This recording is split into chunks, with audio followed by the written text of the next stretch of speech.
এই যা, স্যান্ডেল ছেড়ে সময় পেল না। এই কি হলো তোমার, দাঁড়িয়ে পড়লে কেন? চলো। না না, কিছু না, চলো। না, এভাবে কি হাঁটা যায়?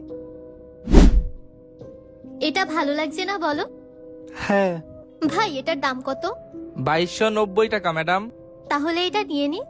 আচ্ছা ঠিক আছে, তুমি একটু দাঁড়াও, আমি এটিএম থেকে টাকা তুলে আনছি। স্যার আমাদের এখানে কার্ডেও বিল পে করা যায়। ঠিক আছে, তুমি আরো দুই একটা দেখতে থাকো, আমি বাইরে থেকে আসছি। আমার কাছে তো টাকাও নেই, কি করব এখন? যাই হোক, স্যান্ডেলটা আগে একটু আঠা মেরে নি, তারপরে দেখছি কি করা যায়।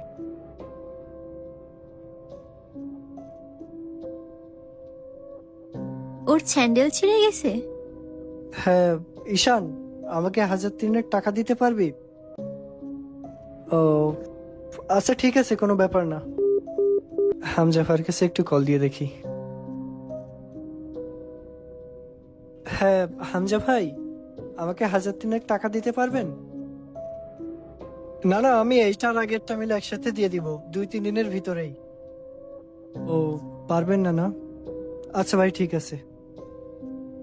মনে হয় এই আঠা দিয়ে ও স্যান্ডেল ঠিক করেছে। ও আচ্ছা ভাই, সমস্যা নেই, দেখছি অন্য কোথাও।